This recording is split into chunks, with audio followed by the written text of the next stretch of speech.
ఛత్తీస్గఢ్ లో మరొక ఎన్కౌంటర్ జరిగింది. సుక్మా జిల్లాలోని గోలపల్లి అటవీ కొండల్లో పోలీసులు మావోయిస్టుల మధ్య ఎదురుకాల్పులు చోటు చేసుకున్నాయి.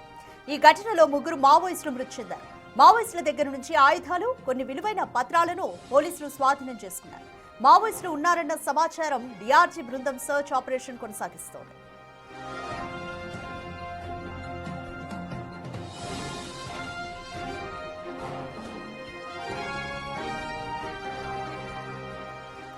ఛత్తీస్గఢ్ లో మరొక ఎన్కౌంటర్ జరిగింది. ఆపరేషన్ కగార్ లో భాగంగా మరొక ఎన్కౌంటర్ ను నిర్వహించాయి భద్రతా బలగాలు. సుక్మా జిల్లాలోని గోలపల్లి అటవీ ప్రాంతంలో పోలీసులు మావోయిస్టుల మధ్య ఎదురు కాల్పులు జరిగినట్లుగా తెలుస్తోంది. అయితే ఈ ఘటనలో 3 మావోయిస్టులు మృతి చెందారు.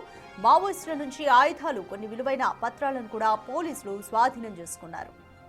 దీనికి సంబంధించి మోర్ డీటెయిల్స్ మా ప్రతినిధి భాస్కర్ అందిస్తారు.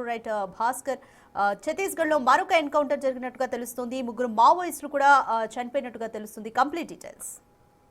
ఈ ఇటీవల కాలంలో ఛత్తీస్గఢ్ రాష్ట్రంలోనే ఉన్న అడవుల్లో చాలా వరకు కూడా మావోయిస్టుల వర్సెస్ పోలీసుల మధ్య కూడా గత కొన్ని నెలల నుంచి కూడా ఎదురుకాల్పులు కట్టిన చోటుకుంటున్న నేపథ్యం అయితే ఉంది. ఫలితంగా చూస్తున్న చాలా వరకు మావోయిస్టులు మృత్యువాది పడిన నేపథ్యం అయితే ఉంది. మరి కొంతమంది లొంగబాటు పడుతున్నారు. ఆపరేషన్ సాగర్ లో భాగంగానే కేంద్ర ప్రభుత్వం, కేంద్ర హోంశాఖ మంత్రి అమిత్ షా ఏదైతే 2026 మార్చి నెల వరకు రాష్ట్రం వరకు కూడా ఈ మావోయిస్టుల రహిత రాష్ట్రంగా చేస్తామంటూ మాట ఇచ్చారు. అదే మాట కట్టు ప్రకారం మరి కొద్ది నెలల్లో ఉండగానే మావోయిస్టులు మొత్తం కూడా ఏరివేస్తున్నటువంటి కేంద్ర భద్రతా దళాలని చెప్పుకోవచ్చు. మరోవైపు ఇప్పటి వరకు మావోయిస్టులు చాలా వరకు కూడా కొన్ని వందలాది మంది మావోయిస్టులు ఎన్కౌంటర్ లో పాల్గొన్నారు. మరోవైపు చూస్తుంటే మరి కొంత అగ్రనేతలంతా కూడా ఇటీవల కాలంలో లొంగిపోతున్న నేపథ్యం అవుతుంది.